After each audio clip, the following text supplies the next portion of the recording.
Magandang hapon! Kumusta po? Narito po dito ang update natin para sa lagay ng ating panahon.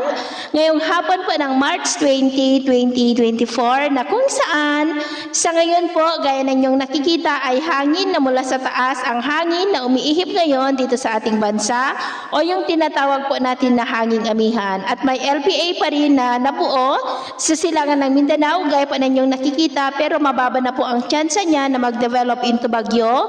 Pero atin lamang pong babantayan ang development po nito.